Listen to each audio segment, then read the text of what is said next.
एकंदर पुस्तक ते 405 पानाचे आहे. त्यापैकी 250 पानं मी उलटून पाहिली. म्हणजे मला आश्चर्य असं वाटतं की प्रिंटिंग प्रेसमध्ये सुद्धा कधी कधी असा घोटाळा होऊ शकतो.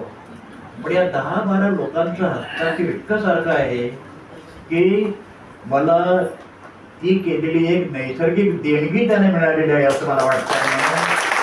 आपण त्यांचंही अभिनंदन केलं पाहिजे. म्हणजे तुम्हाला असं माहिती आहे की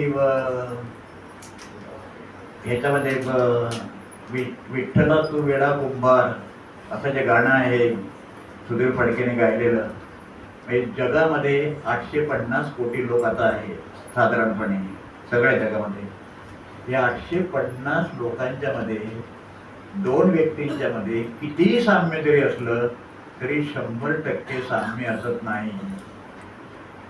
ह्याचं कारण असं आहे, प्रत्येकाच्या बोलण्यात, चालण्यात, नाक, डोळे, कान हे अवयव सारखे सगळे असतात, पण कुठेतरी असा फरक असतो की 2 व्यक्ती 100% सारख्या असू शकत नाही. आणि ह्या लोकांनी 10-12 लोकांनी त्याचं मोडी काढताना, मोडी मी 3री-4थी मध्ये असताना शिकलो. आता सुद्धा मी मोडी पुस्तक संपूर्ण वाचू शकतो, पण मला इंग्रजी पुस्तक वाचायला 2 दिवस लागतील, हे वाचायला मला महिना लागेल. पण हे मी मोडी कसं लिहितात ते परत एकदा समजून घेण्याचा प्रयत्न करणार आहे. ते मोडी भाषेमध्ये आणण्याचं प्रयोजन काय?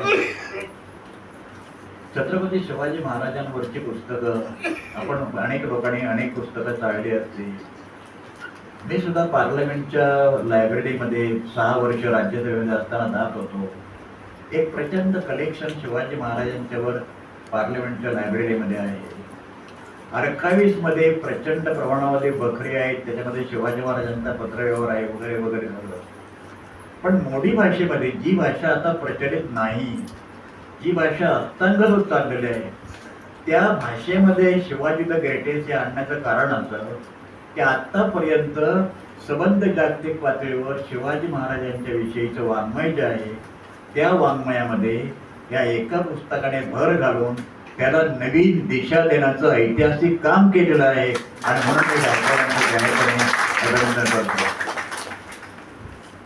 आता मी अत्यंत थोडक्यात बोलणार आहे. प्रमुख पाहुणा म्हणून, कारण मी प्रोफेसर असल्यामुळे एक कॅप्टिव्ह ऑडियन्स असतो, म्हणजे 45 मिनिटं बोलायचं असतं. एमआयला शिकवताना आम्ही 1 तास लेक्चर त्यांच्यामध्ये असतं. शिवाजी महाराजांच्या विषयी आपल्याला प्रचंड आदर आहे, आत्मीयता आहे, आपण त्यांना आराध्य दैवत मानतो. खरं म्हणजे आईन्स्टाईन गांधींच्या विषयी, महात्मा गांधींच्या विषयी जे म्हणाले की असा एक माणूस पृथ्वी तलावर होऊन गेला, पृथ्वीवर होऊन गेला, याच्यावर पुढच्या पिढ्यांचा विश्वास बसणार नाही, इतके गांधी मोठे होते.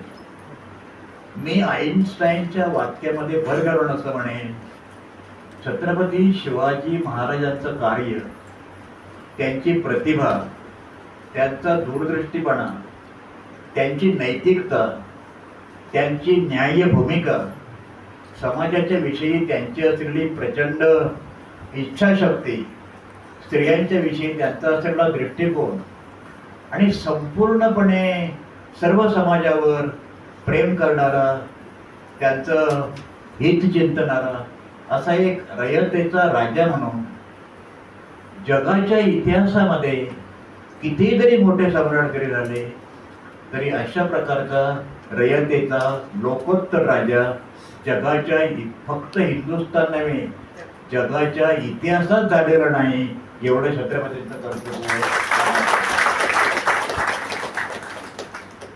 म्हणजे आणखी काही समजा काही वर्ष गेल्यानंतर लोकांना असं वाटेल ज्या प्रकारची समाज व्यवस्था आहे, मी भोईटेंचं अत्यंत अभिनंदन करतो मनापासून की ज्या प्रकारे आज संपूर्ण समाज व्यवस्था आहे आणि ज्या समाज व्यवस्थेविषयी आपण जगत आहोत त्याचा विचार जर केला आणि ती अशीच जर चालू राहिली तर पुढच्या काही वर्षानंतर लोकांना असं वाटेल की खरोखरच अशा प्रकारचा एक छत्रपती शिवाजी नावाचा माणूस इतिहासामध्ये होऊन गेला. 14व्या वर्षी तोरणा किल्ला घ्यावा आणि तो त्याने घेतला. 14व्या वर्षी लोक 9वी मध्ये असतात, 15व्या वर्षी 10वी पास होता. 25व्या वर्षी LDC क्लार्कचा UDC कसा क्लार्क व्हावा, सुपरिंटेंडेंटचा सुपरवायझर कसा व्हावा, याची लोकांना चिंता असते. इथे अवघ्या 50 वर्षाचं आयुष्य, 50 वर्षाचं अवघं आयुष्य, त्याच्यामध्ये एवढं कर्तृत्व की फक्त महाराष्ट्र नव्हे तर भारताच्या समाज जीवनाच्या सर्व अंगाने विचार करणारा असा एक लोकोत्तर राजा. मगाशी गोयटे बरोबर असं म्हणाले की ते साम्राज्य याचा अर्थ एक फार मोठं म्हणजे ब्रिटिश साम्राज्य, अमेरिकन साम्राज्य, रशियन साम्राज्य वगैरे वगैरे, अगोदरचं मोगल साम्राज्य. त्या पहिल्यांदा एक गोष्ट आपण लक्षात घ्या, राष्ट्र नावाची कल्पना हीच मुळामध्ये 18व्या शतकात तयार झाली. त्याच्या अगोदर नेशन म्हणजे राष्ट्र ही कल्पना नव्हती. नेशन हा शब्द नेटस या लॅटिन शब्दापासून तयार झालेला आहे.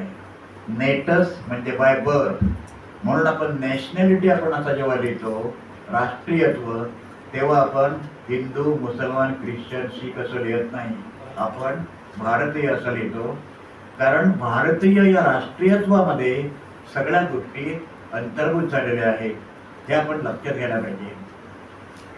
शिवाजी महाराजांनी हिंदवी स्वराज्याची स्थापना करण्याचा संकल्प केला आणि तशा प्रकारचा संकल्प करत असताना त्यांचे वडील शहाजीराजे यांनी ज्याप्रमाणे आदिलशाही, कुतुबशाही यांच्याकडे काम केलं तशा पद्धतीने